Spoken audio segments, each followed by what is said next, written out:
বাগচাচি আমার মার বাসা, ওখানে আমার মা থাকে। আমার মা ওসব পছন্দ করতো না, ওনারা একদম নিম্ন পরিবারের। বাবা খুব নিম্ন হ্যাঁ, পরিবারের ছিল। বাবা খুব নিম্ন পরিবারের ছিল, অশিক্ষিত ছিল, সে কিছু বুঝতো না, আর সে কোনো কর্মও পারতো না। তারপরে যাই হোক, এভাবে মানে মা বাবা আমার যাই হোক সংসার হতো। শুধু একটা কারণে আমার মা আমাকে নিয়ে নাকি, আমি জানি দাদি বলছে যে মা আমাকে নিয়ে ঘুমাইছে, আমার বাবা অনেক রাতে আসছে। আসার পরে আমার মা অনেক ঘুমন্ত ছিল, বাবা দরজা লক করছে, মা খুলতে পারেনি। এই জন্য বাবা একটা খারাপ ভাষা করে গালাগালি করছে মাকে। মা বলছে না, আমি আর তোমার সংসারই করব না, চলে যাব। পরে মা চলে গেছে, আর আসতেছে না। পরে আমার দাদি ফুপু সবাই চেষ্টা করছে যে তাকে নিয়ে আসার জন্য। আমার মা বলছে যে না, বগুড়ার মানুষ বলতেছে আমি ওর ভাত আর খাবোই না, আমার ও বাচ্চা দিলে দিবে, না দিলে না, আমি ওর সংসার করব না। এত একটা নিম্ন পরিবারের, বাবার বাড়ি থেকে এত কিছু নিয়ে গেছি, তারপরেও আমার ওখানে জায়গা হচ্ছে না, বা ও আমার কথা শুনতেছে না, আমার প্রয়োজন নাই।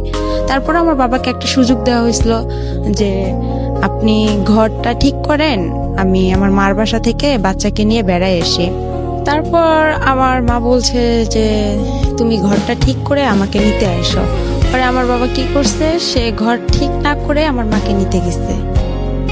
পরে যাওয়ার পরে যাই হোক, আমার মা পরে আসতে আয়সা দেখে যে ঘর ঠিক হয়নি, না হওয়ার কারণে পরে মা বলতেছে আমি আর থাকবো না, চলে যাবো। পরে আমার মা আমাকে নিয়ে চলে গেছে। আবার যাওয়ার পরে এক সপ্তাহ পর আমার নানি বাসা থেকে মাকে পাঠানো হয়েছে নাকি আমার দাদার বাসায়। আসার পরে আমার বাবা তখন বলে আমি আর রাখবো না তোমাকে। তখনকার হিসেবে আমার মা 10,000 টাকা, 3 ভরি স্বর্ণ, আর ঘরের যা জিনিসপাতি লাগে, চাল ডাল শুরু করে সে সবকিছু নিয়ে আসছে। তারপর আমার বাবা ওগুলো কিচ্ছুই তাকে দেয়নি। মানে মা যখন আর কি চলে গেছে, যাওয়ার পর মাকে তো দেয়নি, না দেওয়ার কারণে বাবা তো ছোট বাচ্চা, আমি অনেক জিদ করতাম, অনেক খাইতে চাইতাম।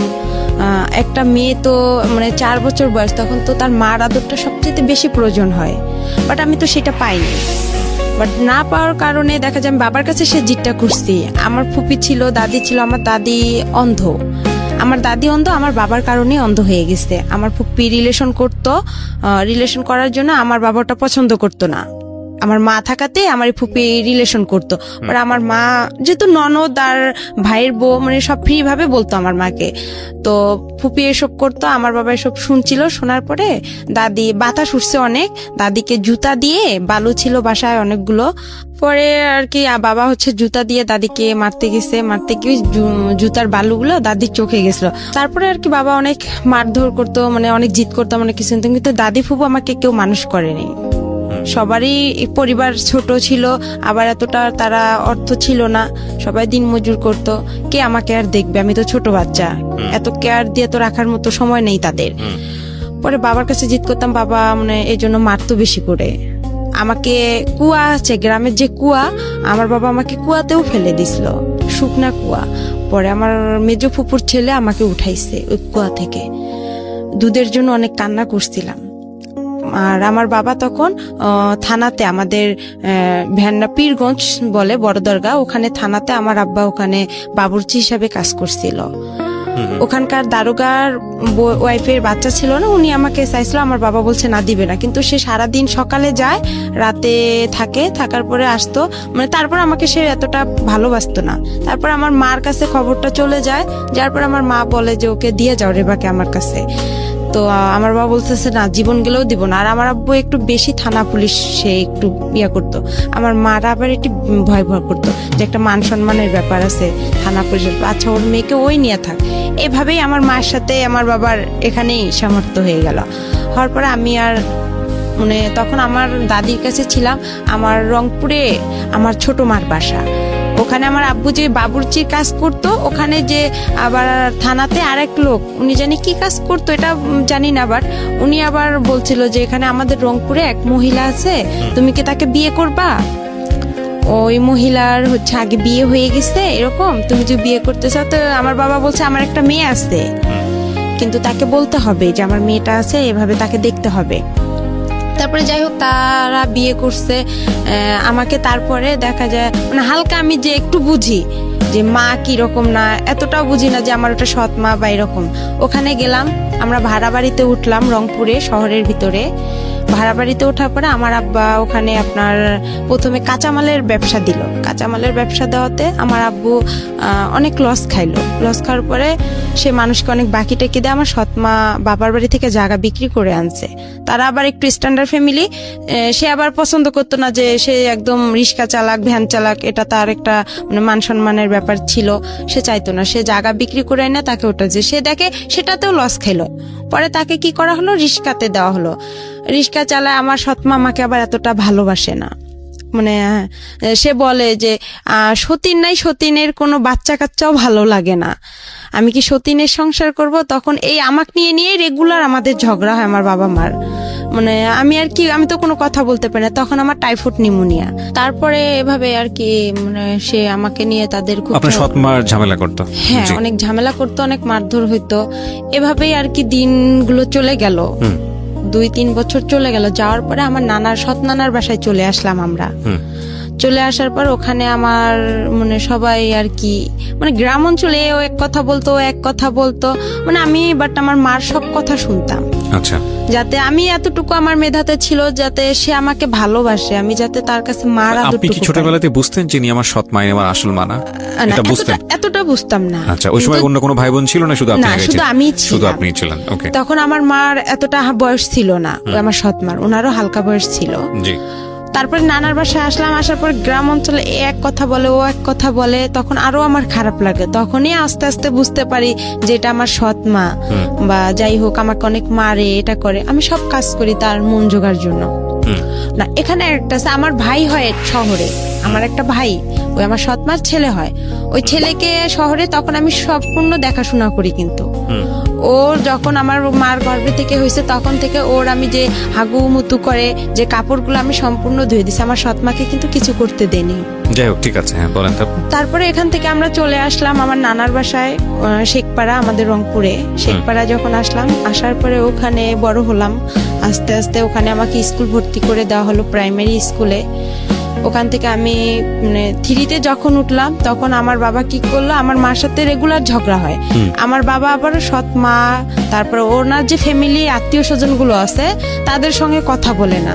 আবার যদি আমি একটু কথা বলি, দেখা যাচ্ছে আমার আব্বু মানে হাতের কাছে লাঠি পাবো বা যা দা বটি যেটা পাবে সেটা দিয়ে আমাকে মার শুরু করবে। আচ্ছা। আবার আমার মা কথা বলে ওনার সাথে অশান্তি শুরু করতো। মানে আপনি কার সাথে কথা বললে অশান্তি শুরু করতো? সেটা হচ্ছে আমার সৎ মার যে ফ্যামিলির যে কেউ হোক তাদের সঙ্গে কথা বললে সমস্যাটা? হ্যাঁ, সমস্যা করতো উনি। আমার মাও যদি কথা বললো তাও সমস্যা করতো আমার বাবা। আচ্ছা। এভাবেই দিনগুলো গেল। যখন আমি 3তে উঠলাম, 3তে ওঠার পরে আমার বাবা কি করলো, আমার মা ভ্যান কিনে দিল আমার বাবাকে। তখন আমার ছোট মামা, উনি আবার স্কুলের মাস্টার, হাই স্কুলের। তখন উনি বলতেছে যে এরকম আমাদের একটা মান সম্মানের ব্যাপার আছে, ও যে ভ্যান চালাবে এটা কিরকম দেখায়, এটা কিভাবে হয়। পরে আমার মা বুঝায় বলছে, আমার নানাকেও জায়গা বিক্রি করতে দিবে না আমাকে, যে তুই কি ওর পিছনে সব শেষ করবি নাকি, তোর ভবিষ্যৎ আছে না। তারপরে মা বলতেছে আচ্ছা দেখি আরেকবার। সে তখন কি করলো, ভ্যানটা কয়েকদিন চালালো, চালার পরে বাসায় খুব ঝগড়া শুরু করে দিল। আর আমার ছোট মার মুখের ভাষা অনেক খারাপ ছিল। আচ্ছা। মানে অনেক রং কথা বলে গালাগালি করতো, আমার বাবাও অনেক রং কথা বলে গালাগালি করতো। আমার খুব খারাপ লাগতো।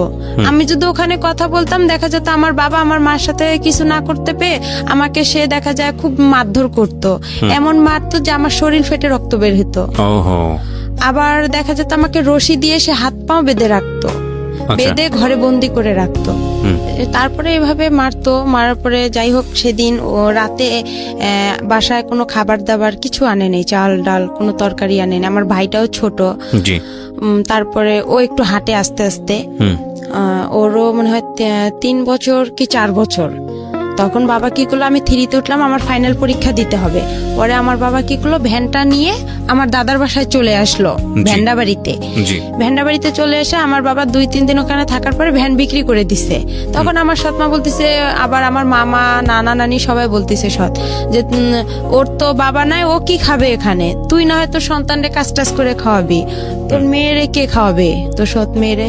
পরে আমাকে এও বলতেছে তুমি তোমার বাবার কাছে চলে যাও, কি করবো। পরে আমি যাই হোক, আমার কাছে জানি কয়েকটা টাকা ছিল, ওখান থেকে 30 টাকা কি 25 টাকা তখন বাস ভাড়া লাগে। আমি মডার্নে আসলাম, এসে ওখান থেকে বললাম যে আমি এখানে ভেন্ডাবাড়িতে যাব, পরে এত টাকা আছে। পরে ওভাবে আমি খুব রিকোয়েস্ট করলাম ড্রাইভারকে যে আঙ্কেল আমি তো অনেক ছোট মানুষ, দেখেন আমি এখানে কোথায় হারায় যাব, আমার বাবার কাছে আমাকে নিয়ে যান, আমার এরকম সমস্যা। তাকে আমি বিস্তারিত বললাম, সে বলতেছে আচ্ছা আমি চিনি তোমার বাবাকে। আচ্ছা, পরে আমাকে নামাই দিল আমার আবার রাস্তার সঙ্গে আমাদের বাসা, আমার বড় ফুপির বাসা, মেজো ফুপির বাসা। আমি নামলাম, নাইমা কান্না শুরু করে দিছি। আমি সকাল থেকে কিছু খাইনি অনাহারে, আবার আমার পরীক্ষা। আর তারপরে আমি বললাম যে আমার তো এরকম পরীক্ষা, আমার পরীক্ষা পরে দেওয়া হলো না, পরে বাবার সঙ্গেও দেখা হলো না। না দেখা হওয়ার কারণে পরে বাবা মানে সন্ধ্যার দিকে বাবার সাথে দেখা হলো যে আপনি আমাকে ছেড়ে আসছেন কেন। তারপরে বললাম যে আমি কি খাবো, ওখানে তো আমাকে বের করেছে, কয় তুমি তো তোমার সৎ মায়ের কথা মতন চলো, ইয়া করো, তো ওখানেই থাকতা, এখানে আসছো কেন? বাবা বলছে এটা? হ্যাঁ। তো আমি বলতেছি বাবা তখন কোথায় ছিল? বাবা তখন দাদার বাসায় ছিল।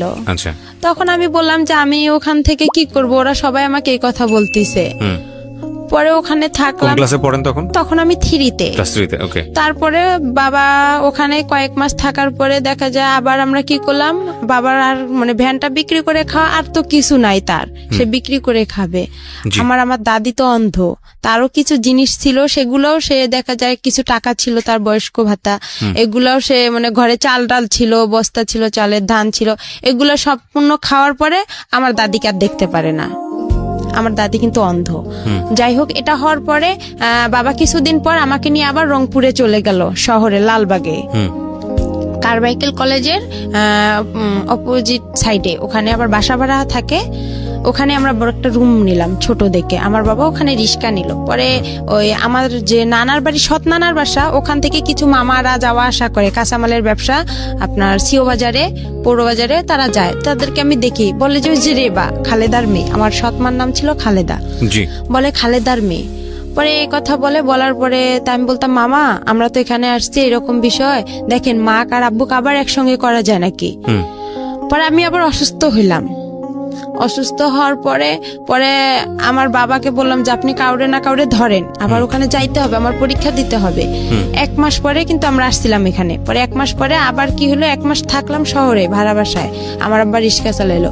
পরে আমার আব্বু এর হাত ধরে ওর পা ধরে যে ভাই আপনি একটু চেষ্টা করেন, দেখেন কি করা যায় না যায়। এভাবে মনে করেন আমার আব্বু একটু একটু করে আগাইলো। আগার পরে আমার মা আবার তাকে নিল। আচ্ছা। আবার নেওয়ার পরে সে আবার ওখানে গেল, যাওয়ার পরে তাকে বলা হলো যে আপনি ওদের সাথে কি কথা বলতে দিবেন, যারা আমার বাবাকে আমার মার সাথে যোগাযোগ করে দিচ্ছে তারা বলতেছে যে তুমি কি পারবা খালেদার বাবার মার সাথে কথা বলতে দিবা? তো বলতেছে হ্যাঁ আমি সব করব, আমি ইসলামের উপর বনসই করব। এভাবে আমরা ওখানে আবার গেলাম। আমি 3-তে পরীক্ষাটা দিতে পারলাম, ফাইনাল পরীক্ষাটা। ম্যাডামরা বলতেছে যে তুমি এরকম করো, স্কুলে আসো না, এভাবে তো হয় না কারো একটা ক্লাস, আর তুমি এভাবে পারবাও না পড়তে, এটা সম্ভব? পরে আমার বাবা মাকে দুজনকেই ডাকছে যে ওকে আপনারা তো প্রাইভেট দেন না, কিছু দেন না।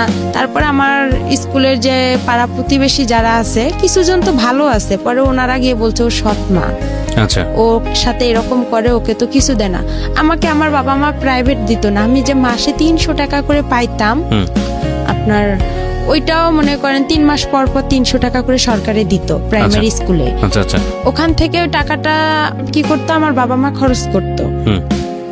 আবার দেখা যাচ্ছে ও অনেকে পায়, অনেকের মা কি করতো একটা জামা কিনে দিত, একটা নাকে ফুল কিনে দিত। আমারও খুব ইচ্ছা হইতো যে আমি একটা নাকের ফুল নিব বা একটা জামা নিব, মানে খুব কষ্ট লাগতো, কিন্তু আমি বলতাম না ভয়ে যে আমি যদি আবার এরকম করে আমাকে নিয়ে যদি আবার চলে যায়, আমার পড়াশোনাটা এখানে আবার মিস হয়ে যাবে, আমি তখন কি করব, মানে চিন্তা করতাম। এভাবে হইতে হইতে আমার বাবা ফোরে উঠে আবার এরকম শুরু করে দিল, আবার একটা ভ্যান কিনে দিল আমার মা লোন করে কিস্তিতে, ওই ভ্যানটা নিয়ে আবার আমার বাবা এরকম চলে গেল।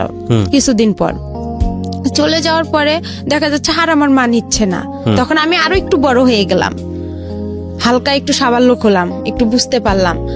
পরে যাই হোক এভাবে হইতে মনে করেন প্রায় 2-3 মাস হয়ে গেল। আমি ফাইনাল পরীক্ষা দিলাম, আমি কোন রকম পাশ করছি, এটাকে পাশ বলে না। তারপরে ম্যাডামেরা আমাকে উঠাই দিল। আমি কি করলাম, আমি তো পড়াশোনা করিনি, আমি কি করলাম, আমার পাশে আমার এক বান্ধবী ছিল রিপা, আশামণি, ওদেরকে দেখতে চাইতাম, ওরা লিখতো পরীক্ষার খাতা, আমি ওদের একটু উকি মেরে দেখতাম, কিন্তু ওরা আমাকে দেখাইতো না যে ওরাও তো নাম্বার কম পাবে। ওরা দেখাইতো না। আমি কি করে পরে এর কাছে যাই, একটু শূন্য স্থান টিক চিহ্ন ম্যাডামকে বলি যে ম্যাডাম দেখেন একটু আমাকে দেন, আমি তো পরীক্ষা এরকম পড়তে পারিনি, আর বাবাও তো নিয়ে গেছে আমাকে ওদিকে, আর আমাদের সংসারে এমনি অনেক ঝগড়াঝাটি, আমাকে ফোরে উঠতেই হবে। পরে ম্যাডামও যাই হোক বলে দিত, পরে বলতো আচ্ছা রে বা ঠিক আছে। ম্যাডাম শূন্য স্থান টিক চিহ্ন আমার সম্পূর্ণ বলে দিত, কাউকে বলে দিত না, আমাকে বলে দিত। আবার ছোট প্রশ্নগুলোও বলে দিত, লেখেও দিত। উনি আমাকে অনেক হেল্প করছে ম্যাডামেরা। এভাবে ফোরে ওঠার পরে আবার উনি ওইরকম করলো, আবার আমার টেস্ট পরীক্ষা শুরু হলো ফোরে। হওয়ার পরে আবার আমার বাবা আমাকে নিয়ে গেল 2টা পরীক্ষা নাই দিতে, বাংলা ইংরেজি দিছি, তারপরে উনি আমাকে নিয়ে এভাবে চলে গেল। আচ্ছা। যাওয়ার পরে আবার কিছুদিন ভ্যান বিক্রি করে খেয়ে আবার ওই রকম বসেছিল। পরে আমার বাবা ঢাকায় আসছিল রাজমিস্ত্রির কাজ করার জন্য, আর আমাকে থুয়ে আসছিল আমার ফুপুর কাছে। ওখানে আমার ফুপুর কাছে আমি থাকি, তাদের ওখানে খাবার নাই দাবার নাই, কেউ আমাকে ভালোবাসে না, বলে তোমার বাবা নাই মা নাই টাকা পয়সা নাই, আমরাই তো দিন মজুর করে খাই, তোমাকে কি খাওয়াবো। পরে যাই হোক আমি দেখা যায় ছোট মানুষ, এর ওখানে আমাকে ডাকে, ও বলে যে তুমি এটা কাজ করো তাহলে তোমাকে আমি খাইতে দিব। আমি যে যেটা বলতো তার সেটাই কথা শুনতাম, তখন আমি খাইতে পারতাম। আবার দেখা যায় আমার দাদি অন্ধ ছিল, রান্না করতে পাইতো না, কোনো ছেলে মেয়ে তাকে দেখতো না। দেখা যায় পাশের বাড়ি থেকে তার চাচাতো ভাইয়ের বউ আছে বা এরকম আত্মীয় স্বজন, তাদেরকে দেখা যায় খাবার দিয়ে যেত দাদিকে। ওই খাবার ওখান থেকে আমার দাদি আবার কি করতো, উনি একটু খাইতো, আমাকে ডাকতো রে ভাই, আমি আবার দৌড়ে এসে খেয়ে নিতাম। আচ্ছা। বুঝতাম না যে দাদি কতটুকু খাইলো না খাইলো, পেট ভরলো কি না ভরলো। পরে আমার বাবা ওখান থেকে আসার পরে আমার বাবার খুব অবস্থা খারাপ ছিল, সে অসুস্থ ছিল, তার পুরা শরীরে পক্স বের হয়েছিল, তার হাতে কোনো টাকা পয়সা নাই। তার মেজো বোনের কাছে থাকলাম, তারাও আমাদের খাইতে দেয় না। আর একদিন হঠাৎ বৃষ্টি আসছে, খুব জোরে বৃষ্টি, আর খুব মানে ঠান্ডা লাগতেছে, টিন দিয়ে মানে পানি পড়তেছে। আমার বাবার আমি শুই, কিন্তু আমার ফুপি আমাদেরকে খেতা বালিশ কোনো কিছুই দেয়নি, বলতেছে তোমরা যেরকম অভিনয় করো সেরকম এখন থাকো, এভাবে তোমার বেশি তেল বান্ধা গেছে, আমার বাবাকে বলতেছে। তা আমি বলছি ফুপু আমাকে অনেক ঠান্ডা লাগতেছে, দেন একটা খেতা দেন। তো বলতেছে না সে দেয়নি, ওভাবেই ছিলাম। থাকার পরে আমার বাবা 2 দিন পর আবার রংপুরে চলে গেল। রংপুরে যাওয়ার পরে আবার ওভাবেই সে এর হাত ধরে, ওর পা ধরে ধরে আমার সৎমার কাছে গেল। আমার সৎমা তাকে আবার গ্রহণ করে নিল। নেওয়ার পরে আমি 5-এ সমাপনী পরীক্ষা দিলাম 2010-এ। দেওয়ার পরে কেউ পরীক্ষা দিতে দিবে না আমাকে, কয় ও পারবে না। আমার মা মানে প্রতিবেশী মামিরা ছিল যারা আমার স্কুলের ফ্রেন্ডগুলো, ওরাও বলতো যে না ও পরীক্ষা দিতে পারবে না। ম্যাডামও বলতো যে না রে বা তোমার আর সম্ভব না, কেন এটা সমাপনী পরীক্ষা, এখানে ফাজলামি করার জায়গা না, আর তুমি পারবা না, তোমার কোচিং নাই, প্রাইভেট নাই, কিছু নাই, তুমি কিচ্ছুই পারবা না। পরে আমি সবার কথা অমান্য করে আমি বলছি না আমি পরীক্ষা দিবই, আমি পাইলে পাবো না পাইলে নাই, এটা আমার কোনো দেখার বিষয় নাই। তারপর আমার সৎমাও দিবে না। এখন আমার পরীক্ষাটা হচ্ছে আমার বাসা থেকে অনেক দূরে, এখন আমাকে সকালবেলা কে রেখে আসবে, রাখার লোকও নাই। পরে আমি মানে এতটা পড়তেও পারি না, গাইড নাই, কিভাবে পড়বো। যাই হোক একটু করে মানে যতটুকুই পড়ছি, আল্লাহ আমার পাশে ছিল বিধায় আমি মনে হয় পরীক্ষাটা দিতে পারছি, পাশও করছিলাম। কোন ক্লাসে? 5-এ। ক্লাস 5? হ্যাঁ 5-এ 2010-এ। পরে আমার একটা মামাতো ভাই আমাকে রেগুলার রেখে আসতো সকালবেলা, আর আসার সময় আমি হেঁটে আসতাম, বান্ধবীদের সাথে হেঁটে আসতাম। ওখানে একটা ছেলের সঙ্গেও আসতাম। ওই ছেলেটাকে আমার প্রথম 5-এ ওকে পছন্দ হয়েছিল, ওর নাম হেলাল ছিল, ওর বাসা আমাদের ওখানে পানবাড়িতে। ওকে খুব আমি পছন্দ করছিলাম, কিন্তু ও বুঝতো না যে আমি ওকে কতটা পছন্দ করি, আর আমিও বুঝতাম না যে প্রেম কি জিনিস, কিন্তু ভালো লাগতো ওকে। কোন ছেলেটাকে? এটা হেলাল, ওর নাম হচ্ছে হেলাল। আমার স্কুলে না, ওই অন্য স্কুল থেকে আর কি পরীক্ষা দিতে গেছিলাম আমরা। আচ্ছা, ও একই ক্লাসে ছিল? হ্যাঁ একই ক্লাসে, সমাপনী পরীক্ষা দিতে গেছিলাম। ওকে। তখন তো অন্য স্কুল থেকে দেখা যায় যে একটা বোর্ডে আমরা সবাই পরীক্ষা দিচ্ছি। পরে ও আমাদের ক্লাসেই বসতো, আমার পাশে 2 জন ছেলে ছিল, আমি মাঝখানে ছিলাম। পরে ওদের দেখছি, আমি নিজেও কিছু বাসায় পড়ছিলাম, ওগুলা দেখে আমি পরীক্ষা দিছিলাম। পরে ওই ছেলেটাকে খুব পছন্দ হয়েছিল, মনে হয় ওর সাইকেলে আমি একদিন আসছিলাম, আর বাকি দিনগুলো আমি হেঁটে হেঁটেই আসছি।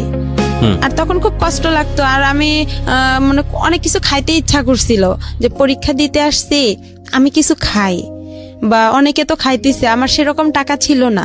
বাবা চুরি করে আমাকে যে টাকাটা দিছিল আমি ওই টাকাটা খাইতাম না, যে টাকাটা আমি জমায় হয়। আমার আবার একটু চুল বড় ছিল, আর আমি সাজগোজ খুব পছন্দ করি।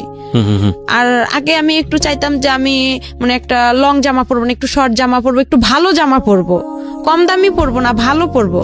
টাকা একটু বেশি লোক, টাকাগুলো জড়ায় জড়ায় দেখা যেত আমি একটু মেরিল কিনতাম বা একটা টিপের পাতা কিনতাম বা একটা চুড়ি কিনতাম, এরকম কিছু কিনতাম, একটু শ্যাম্পু কিনতাম। এভাবে আমি টাকাগুলো খরচ করতাম না, জড়ায় জড়ায় রেখে দিতাম আমার কাছে।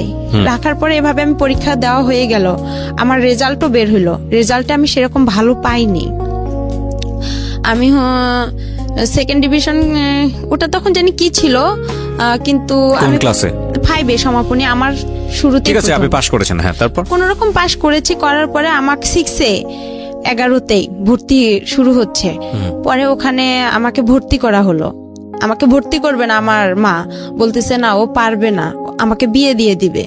আমার বিয়ের জন্য ছেলে খুঁজতেছে অনেক, এরা বিয়ের জন্য ছেলে খুঁজতেছে। এক ছেলে, ও হচ্ছে, এটা বলবো কি না বলবো এটা অনেক খারাপ কথা, আমি চাচ্ছি না যে এই কথাটা না চাইলে বলা দরকার নেই, এটা হ্যাঁ, বলার। আপনি বোঝান আপনাদেরকে কি হয়েছে। হ্যাঁ, এই ছেলেটা একটা দুর্ঘটনা ঘটাইছে, ঘটার পর ওই ছেলেকে দিয়ে আমার বিয়ের কথা বলতেছে আমার মা। ছেলে আপনার গ্রাম অঞ্চলে টলি চালায়, পাওয়ার টলি, জমি চাষ করে। ওই ট্রলার, ছেলে, হ্যাঁ। হ্যাঁ টলার, ওই ছেলেকে দিয়ে আমার বিয়ে দিবে। তা আমি বলতেছি ওই ছেলে একটা এত বড় দুর্ঘটনা ঘটাইছে, ওকে আমি বিয়ে করব না। আমি আর কি মনে মনে এটা ভাবতেছি যে না, আমি কখনোই ছেলেকে বিয়ে করব না। আমার বাবাও রাজি না, যে আমার মেয়ে এখনো সাবালক হয়নি আর আমি বিয়ে এখনই দিব না। আমি যখন ক্লাস 5-এ পড়ি তখনও, বাট আমি জামা সেভাবে পরি না, সেভাবে প্যান্টও পরি না, খোলামেলায় আমি ছোট মানুষ, চলতাম। ছোট বাচ্চা, হ্যাঁ, এত বুঝতাম না যে আমি এখনো বড় হইছি, আমি ভাবতাম যে আমি এখনো ছোট আছি। কিন্তু আমার মার কাছে আমি খুব বড় ছিলাম, সে আমাকে খুব দ্রুত বিয়ে দিতে পারলে হয়তোবা সে বেঁচে যাইতো, এটা ভাবছিল। কিন্তু সে আমাকে অনেক জিদ করে বিয়েটার কথা বলছিল। আমি পরে আমার বাবা বলছে না, আমিও বলছি যে না, বিয়ে করব না এখন। আমি ইউসেফ টেকনিক্যাল আমাদের ওখানে শুরু হয়েছে, ওখানে আমি ভর্তি হব। আচ্ছা, টেকনিক্যালি আপনি কি করবেন? টেকনিক্যালে ওখানে হচ্ছে আপনার ট্রেড অনুযায়ী কাজ শেখাচ্ছে। আপনি কাজ শিখবেন ওখানে? হ্যাঁ, ওখানে। লেখাপড়া বাদ দিয়ে আপনি কাজ শিখবেন? হ্যাঁ, 6-এ আমি ভর্তি হলাম। 6-এ ভর্তি হওয়ার পরে আমার ওই মার যে ছোট ভাই, উনি আবার হাই স্কুলের মাস্টার গণিতের। পরে ওখানে আমার সব মানে ফ্রি করা হলো না, একটা হাফ ফ্রি ফুল ফ্রি আমার উপবৃত্তিও ওখানে দেওয়া হলো। দেওয়ার পরে আবার 6-এ পড়ার সময় আবার আমার বাবা পাগলামি শুরু করে দিল, ওই আগেরটাই। আবার উনি চলে গেল, যাওয়ার পরে আমি আর চলে গেলাম না, আমিও থাকলাম। থাকার পরে দেখা যায় আমার বাবা আসতেইছে না আর। তখন আমার মার বার ভ্যানটা দেয়নি, ভ্যান বাসায় ছিল। পরে আবার বাবা চলে গেল, পরে আমিও আবার 2-3 দিন এখানে থাকার পরে, রংপুরে থাকার পরে, নানার বাসায় থাকার পরে আমিও চলে গেলাম দাদার বাসায়। যাওয়ার পরে আবার বাবাকে নিয়ে আসলাম, নিয়ে আসার পরে আবার আমরা ভাড়া বাড়িতে উঠলাম। ওখানে আমার মিস গেল, যাওয়ার পরে আবার আমরা ভাড়া বাড়িতে উঠলাম। ওঠার পরে আবার ওখানে আমার বাবা আবার রিস্কা নিল। ওভাবে আমাদের মনে করেন 2-3 মাস চলে গেল। যাওয়ার পরে আমার বাবা কি করলো, আমার এক মামাকে আবার ধরলো যে আমি বাসায় যাব, আবার আপনি কি করবেন? পরে আমিও ভাবতেছি যে একটা মান সম্মানের ব্যাপার, আমি তো এখন আস্তে আস্তে বড় হইতেছি, কি করব, মানে খুব খারাপ লাগতেছিল। আর একদিন খাইতে পারতাম, একদিন খাইতে পারতাম না, আর আমি রান্না করতে পারতাম না। মানে ভাড়া বাড়িতে ছিলাম, সবাই তো সবার কেয়ার করে না। পরে যাই হোক, এভাবে দিনগুলো গেল। যাওয়ার পরে ভাত রান্না করতাম, আপনার মাটির যে পাত্র আছে ওটাতেও তরকারি রান্না করতাম, ওটাতেও ভাত রান্না করতাম। কিন্তু গ্যাস ছিল না, আমাদের রংপুরে এখনো গ্যাস হয়নি। আচ্ছা, তো তখন আবার কি ছিল, একগুলো লম্বা লম্বা কাঠ ছিল, ওগুলো গোল করে কেটতে হয়, কাইটটা আবার আপনার কেরোসিন তেল দিয়ে ধরাইতে হয়। আমি খুব কষ্ট করে ধরাইতাম। আর একদিন রান্না করতে গেছি মাটির পাতিলে মুরগির গোস্ত, পরে দেখি মাটির পাতিল ভেঙে সব পড়ে গেছে চুলার নিচে। ওগুলো আপনি কি রান্না করেন নিজের জন্য খাওয়ার জন্য? হ্যাঁ, নিজে বাবার জন্য আর আমার জন্য খাবার।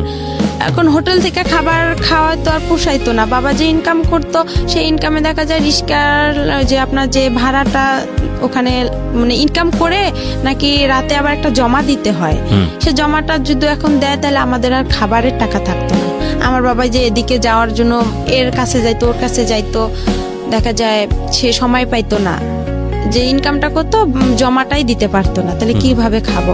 একবেলা রান্না করতাম, 2 বেলা খাইতাম। সেদিন আবার ওগুলো পড়ে গেছে। আমার বাবার সঙ্গে থাকতেন থেকে ওই টেকনিক্যালি ওটা পড়াশোনা করতেন না, ওটা ওখানেই আপাতত বন্ধ থাকলো। ভর্তি হওয়ার কথা ছিল, কিন্তু এই যে বাবা মাঝখান থেকে চলে আসলো, আর ওটা ভর্তি আমার বাবার সঙ্গে থাকতেন, বাবাকে রান্না করে খাওয়াতেন। হ্যাঁ, আর মা থাকতো হচ্ছে বাড়িতে। হ্যাঁ, মা থাকতো নানার বাসায়, আমার ভাইকে নিয়েই থাকতো। আপনি মার সঙ্গে থাকতে পারতেন না, কারণ সৎমা আপনার সঙ্গে খারাপ আচরণ করতো। খারাপ আচরণ করতো, সে চিন্তা করতো যে আমি ইনকাম করতে পারি না, ওকে খাওয়াবো কি?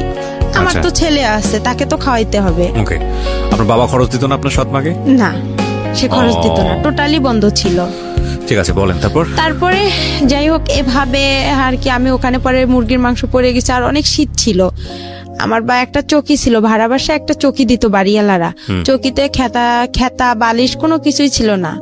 পরে যে আমাদের রংপুরের অঞ্চলের ভাষায় বলে যে আপনার পল, যেটা খ্যার, ওই খ্যার কি করলো আমার বাবা কিনে আনলো, আয়না নিচে বিছাই দিল। আর টিনের ঘর, অনেক বাতাস আসে, গাড়ি চলাচল করে রাস্তা দিয়ে, আর ওই বাতাসটা আসতো। আর আমার বাবার একটা লুঙ্গি আমি গায়ে দিয়েছিলাম, আর শীতে অনেক কাঁপছিলাম। আমার বাবা অনেক মানে হাত পা অনেক কোকড়া করে শুয়েছিল, আমিও ছিলাম। আমার বাবা আলাদা থাকতো, আমি নিচে থাকতাম। আর মাটি থেকে যে একটা ঠান্ডা ভাবটা ওটাও আসতো, ঠান্ডাতে খুব কষ্ট হইতো আমার থাকতে। পরে মুরগির ওটা পড়ে গেছিল, যাওয়ার পরে বাবা অনেক মারধর করছিল আমারে, বলতেছে এত কষ্ট করে আনছি সেটা ফালাই দিলা। আমি বলে আমি তো পারি না, আমি কি করব। আমার মাকে আবার যা বলছে যে এরকম ওর মেয়ে হচ্ছে রাস্তায় কাগজ কুড়াচ্ছে, মিথ্যা কথা আর কি বলছে। হ্যাঁ, সৎমাকে বলছে। পরে আমার বাবা আবার কি করছে, এই কথা শুনতে পারছে, শুনতে পাইরা আবার বলতেছে যে তুই কি কাগজ কুড়াইছিস? তা আমি বলতেছি না, আমি এসব জানি না। কয় শেখপাড়া থেকে খবর আসছে আমার কানে। আমি বলছি আমি বলতে পারি না। পরে এমনও খবর গেছে, আপনি কি কাগজ করে কুড়িয়েছিলেন? না, কিন্তু আমার মার কানেই খবরগুলো দিয়ে দিছে, যে মামারা আমাকে দেখছিল বা ভাই প্রতিবেশী যারা দেখছিল তারা আর কি এই ধরনের কথাগুলো আমার মাকে গিয়ে বলছে যে আমাকে নাকি ভূত ধরছে, আমি পাগল হয়েছি, এরকম। কিন্তু আমি অসুস্থ হয়েছিলাম, এটা একটা মিথ্যা কথা বলছিল আমার বাবা, যে আমার মেয়ে একটু খুবই অসুস্থ আর মাকে দেখার জন্য অনেক পাগল হয়ে গেছে। পরে আবার কি করলাম, এভাবেই গেলাম। আবার আমার বাবা কি করলো, মামা মামির হাত পা ধরলো, প্রতিবেশী মামা মামির হাত পা ধরে আবার আমার মার সাথে মোবাইলে কথা হয়। আমার মা আমার হচ্ছে মামিদের মোবাইল থেকে আমার বাবার সাথে কথা বলে, আমিও কথা বলি যে আমাদেরকে নিয়ে যান, আমাদের এখানে খুব কষ্ট হইতেছে। আর এরকম সৎ মাকে? হ্যাঁ। তো আপনি আসল মার সঙ্গে যোগাযোগ করছিলেন না কেন? আসল মার সঙ্গে যোগাযোগ করছিলাম, বাট ওই সময়টা তো যোগাযোগ করেছিলেন? না, কেন করেননি? করিনি, আমি তো তার বাসা চিনি না। বাবাকে বলেননি কখনো যে বাবা আমাকে আসলে? তার কথা বললে বাবা অনেক মারধর করতো। ঠিক আছে, ওকে, পয়েন্ট। তারপরে এভাবেই হচ্ছে আবার গেলাম, ওখানে যাওয়ার পরে বিচার সালিশ বসলো। আমার বাবা আবার আমাকে শিখাই দিছিল যে তুমি ভূতের অভিনয় করবা।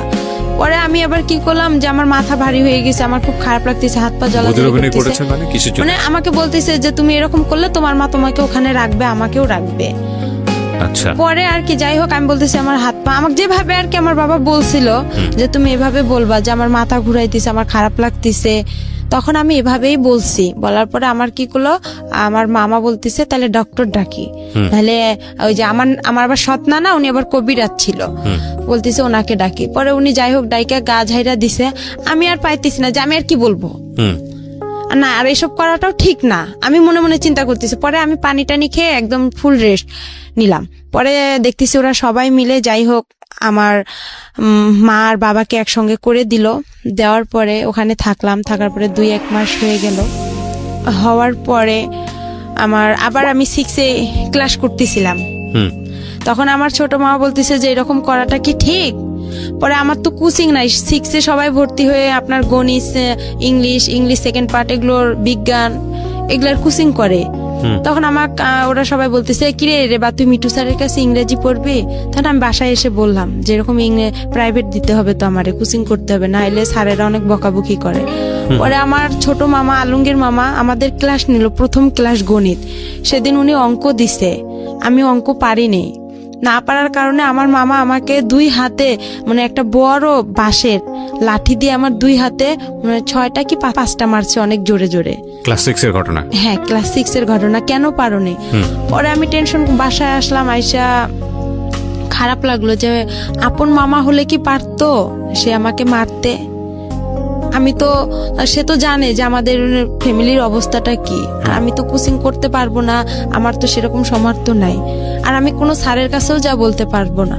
কিন্তু আমার মামার এখানে আরো একটা ভুল হয়েছে, সে বুঝতে পারছিল যে তার বোনের এতটা সমস্যা, আমার বাবার অবস্থা খারাপ, তার একটা উচিত ছিল যে তার সবগুলো স্যারদের সঙ্গে কথা বলে আমাকে সব হাফ ফুল মানে ফ্রি করে দিছে, স্কুলের যে বেতন মাইনাগুলো দেওয়া লাগবে না, উপবৃত্তি করে দিছে।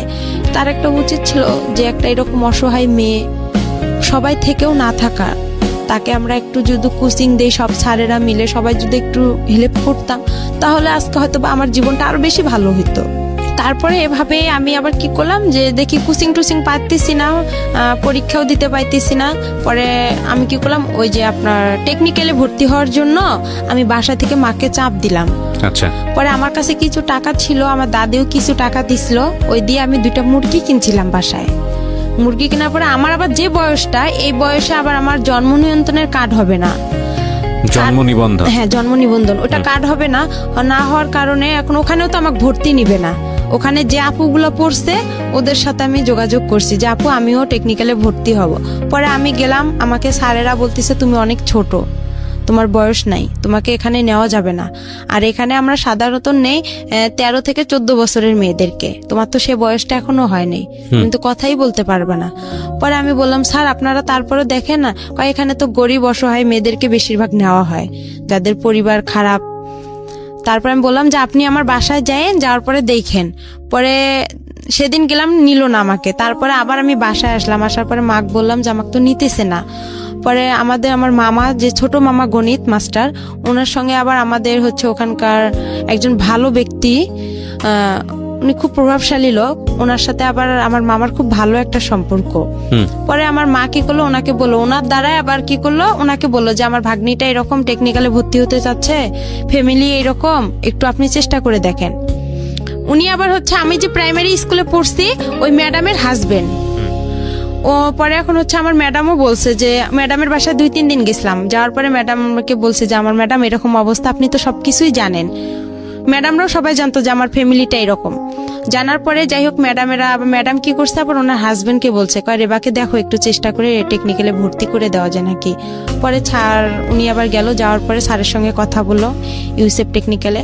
বলার পরে স্যার বলতেছে আচ্ছা ঠিক আছে, আমরা দেখবো, আমরা আগে বাড়ি দেখবো, উনি বড় লোক না কি রকম, আপনাদের কথায় তো এখানে বিশ্বাস হবে না, আমরা নিজে গিয়ে যাচাই করে তারপরে নিব। আর উনি তো অনেক ছোট, তো বলতেছে একটু দেখেন, চেষ্টা করে নেওয়া যায় নাকি। পরে এভাবে ওনারা আসলো, আসার পরে আমার বাসায় আমার এক খালা ছিল প্রতিবেশীও, পরে বলতেছে রেবাদের বাসা কোনটা। পরে আমি ওখানে আবার নাম চেঞ্জ করছিলাম, আমার নাম হচ্ছে আবার রেবা, 2 জন ছিলাম আমরা, থাকার কারণে নামটা হচ্ছে, আমার সাথে আরেকটা আপু ছিল, উনি আবার বলতেছে তুমি এত অসহায়, তো তোমার নামটা একা দিয়ে দেই। তা আমি আর এতটা বুঝি না, আমি বলছি আচ্ছা আপনাদের যেটা ভালো হয়। আর আমি আবার সবসময় বেশি এটা বুঝি যে আমাকে যে ভালো, মানে আমার একটা কোনো কিছু পছন্দ হলো, অন্যের উপর আমি বেশি নির্ভর করি, আমি নিজের উপর নির্ভর করি না, যে অন্য তো আমার জন্য ভালোই বোঝে, আমার ভালোটা তো আমি কি আর বুঝবো। পরে ওই নামটা দিলাম, পরে আইসা বললো একা, বলছে পরে চেনে নে, বলছে একা আক্তার রেবার বাসা কোনটা, পরে রেবার বাসা বাবা ইকরামুল, মা খালাদা। বলার পরে আমার খালা বলতেছে ওইটা, ওর বাবা কি করে। আমি আবার তখন কি করছিলাম, মানুষের বাসায়, আমার মামার বাসায় ভুট্টা যে ছিলে, ওই ভুট্টা ছিলতে বসছি বৃষ্টির দিন। পরে আমার খালা পরে ডাকতেছে, বলতেছে রেবা তোর বাসায় এরকম, রেবা রেবা করে চিল্লাচ্ছে।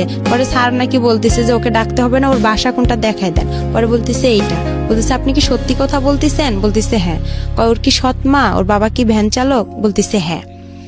পরে বলতেছে ও মেয়েটাকে এখন ডাক দেন। পরে আমাকে ডাক দিল, পরে আমি বলতেছি, সালাম দিলাম যে স্যার আপনি ভালো আছেন, বলতেছে হ্যাঁ। বলছে তোমার বাসা, আমি বলছি এইটা। তুমি যে ওই পাকা বাসা থেকে বের হয়ে আসলা, তাই বলতেছে স্যার ওটা আমাদের বাসা না, আমি ওখানে ভুট্টা খুলতে গেছিলাম আর কি, ভুট্টা খুললে আর কি, ওগুলা খড়ি, আমাদের অঞ্চলে বলে যে খড়ি, লাকড়ি রে, ওইটা আনার জন্য গেছিলাম। তোমার মা, আমি আমার মা তো গরুর জন্য ঘাস কাটতে গেছে, আর আমার বাবা ভ্যান নিয়ে গেছে। বলার পরে বলতেছে আচ্ছা তুমি তাহলে পরীক্ষা দিতে আসো অমুক দিনে। পরে আমি পরীক্ষা দিতে গেলাম, ছাটো এক বলতেছে তোমার বয়সটা বাড়াইতে হবে। পরে আমি কি করলাম, মা আসলো ঘাস কাইটা, আসার পরে মুরগির মাকে বললাম যে এরকম স্যার আসছিল বাসা দেখার জন্য, দেখছে আমারে ডাকছে, মানে জন্ম নিবন্ধন, তারপরে চেয়ারম্যান সার্টিফিকেট, স্কুলের 8 পাসের সার্টিফিকেট লাগবে। তখন তো আমি 6-এই পড়ি। পরে এখন মামাকে বললাম, মামাকে আবার মুরগি বিক্রি করলাম, মুরগি বিক্রি করে আমাদের চেয়ারম্যানের যে সার্টিফিকেট, জন্ম নিবন্ধনটা ওইটা, চেয়ারম্যানের সার্টিফিকেট, ওখানে 100 টাকা দিয়ে ওই 2টা উঠাইলাম, বয়স বেশি দিলাম, নামও চেঞ্জ করলাম। করার পরে এখন 8-এর সার্টিফিকেট, এখন ওই আমার আলমগীর মামাকে, ছোট মামাকে বললাম, তো বলতেছে টাকা লাগবে। তো এখন আমি বলতেছি মামা অল্প কিছু করে টাকা নেন, আমার কাছে তো এত টাকা নেই, আবার ছবি উঠাইতে হবে, আমার ছবি জমা দিতে হবে। পরে আর কি জন্ম নিয়ন্ত্রণের কার্ডটা নিলাম, তারপরে আপনার চেয়ারম্যানের সার্টিফিকেট নিলাম, 8 পাসের সার্টিফিকেটটা 100 টাকা দিয়ে নিলাম, নিয়ে ওগুলো সব জমা দিলাম।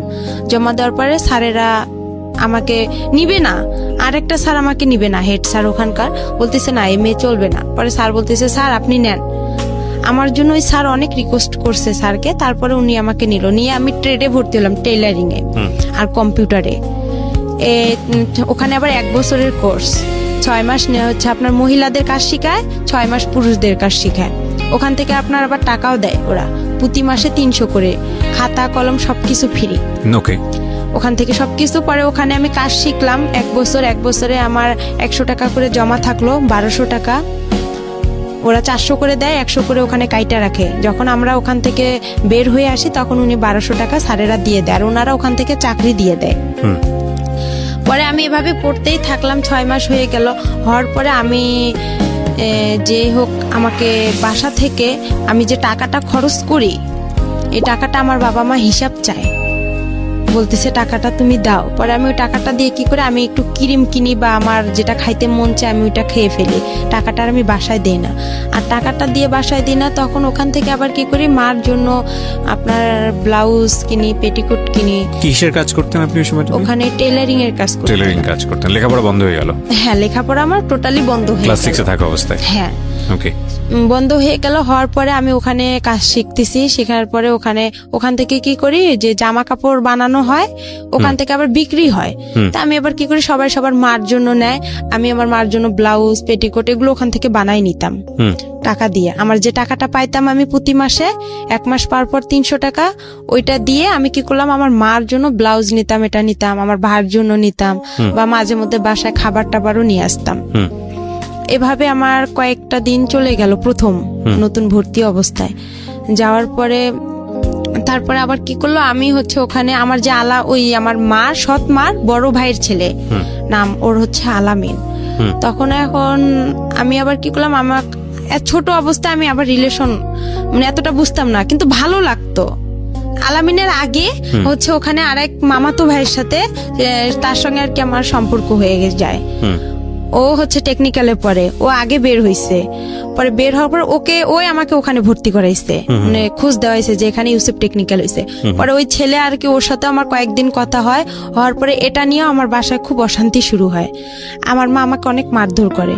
আর আমি যে টেকনিক্যালে আপনার সকাল আমার 8টা বাজে মানে ক্লাস শুরু হইতো, আমি সকালবেলা উঠতাম, উঠে আপনার আরবি পড়তে যাইতাম, মুক্তব বলে, মুক্তবে যাইতাম। ওখান থেকে এসে আবার বাসায় প্লেট ঘরটা ঝাড়ু দিতাম, আবার গোবর যে উঠায় আমাদের গরু ছিল, গোয়াল ঘর, এগুলো পরিষ্কার করতে, হ্যাঁ এগুলো সম্পূর্ণ কাজ করতাম। করে ভাত পাইলে পাইতাম, না পাইলে এভাবে আমি অনাহারে চলে যাইতাম। আর আসতাম 1টা বাজে আসায় আমি আবার কি করতাম, উঠান ঝাড়ু দিতাম, সব কাজকর্ম করে তারপরে একটু ভাত খাইতাম। খাইয়া যদি একটু বিশ্রাম নিতাম, মা চিল্লাচিল্লি করতো, অনেক গালাগালি করতো খারাপ ভাষা করে। পরে বলতো যে, আর ওই ছেলের সাথে আমাকে যখনই একটু দেখতো তখনই আমার মা মনে করতো যে আমি কি না কি করে ফেলছি। আইসা আমাকে মনে করেন হাতে যদি পাশুন থাকতো পাশুন দিয়ে মারতো, লাঠি পাইতো লাঠি দিয়ে মারতো। খুবই অশান্তি শুরু করতো আমার ওই মা।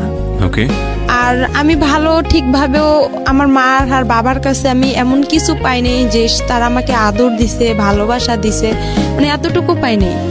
আমি যে মার যে মা, আমি ওনার কাছ থেকে সবসময় একটা জিনিস চাইতাম যে উনি যখন ওনার সন্তানকে ভাত উঠায় খাওয়াইতো ভাইয়া, তখন আমার খুব ইচ্ছা করতো যে আমাকেও মা ভাত উঠায় খাওয়াবে। আমি তখন বলতাম যে আমারও একটু খাওয়ান। সে ঘৃণা করতো, আমার মুখ থেকে ভাতটা পড়বে বা তার ছেলেরে খাওয়াবে, সে চাইতো না।